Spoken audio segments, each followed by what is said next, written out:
చాలా ఈజీగా ఎదుటోళ్ళని గుచ్చి తప్పుడు మాటలు మాట్లాడడం ఎవరేం అనరు అనుకోకండి. ఎవరు గుచ్చైనా చెడ్డ మాటలు మాట్లాడుతున్నప్పుడు ఎవరేం అనరు అనుకోకండి. ఎవరేం అనడం కాదండి, దేవుడు ఖచ్చితంగా చర్యలు తీసుకుంటాడు. నువ్వు ఎలాంటి మాట అన్నా నీకు ఎవరు జవాబుదారి చెప్పాల్సిన అవసరం లేదనుకుంటున్నావు, కానీ దేవుడు ఖచ్చితంగా జవాబు అడుగుతాడు. మీరు ఏదో ఒకటి క్రియేట్ చేసి వాళ్ళ మీద చెడ్డ మాటలు పెరిగితే వాళ్ళ గనక ఏడుసారో దేవుడు అన్నాడు, రోడ్డుని నాకించేస్తా అన్నాడు. నువ్వెవరినైతే అంటున్నా వ్యక్తి నిన్నేం అనకపోవచ్చు, కానీ నిన్ను మాత్రం బాణంతో కొట్టినట్టు కొట్టి నిన్ను లేకుండా సమాధి చేసే ఒక వ్యక్తి ఉన్నారట. ఆయన ఎవరో తెలుసా? సైన్యములకు అధిపతి యెహోవా. వాగనిస్తాడు, వాగనిస్తాడు, వాగనిస్తాడు, వాగనిస్తాడు, వాగనిస్తాడు. ఆ వాగే నాలికని నిన్ను మళ్ళీ లేకుండా ఆయన కొడతాడట.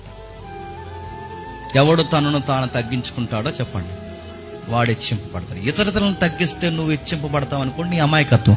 ఇతరులను తగ్గిస్తే ఇతరులు తగ్గింపబడతారు, లేదు కానీ ముందు మాత్రం నువ్వు తగ్గింపబడతావు. నువ్వు చెప్తున్నదల్లా వింటున్నారు అనుకోకు, వింటారు వింటారు వింటారు వింటారు వింటారు. టైం వచ్చినప్పుడు ఏమంటారు చెప్పిన అన్ని ఇలాంటి మాటలు చెప్తాడు, పనికి మళ్ళీ అంటారు. అంటారా?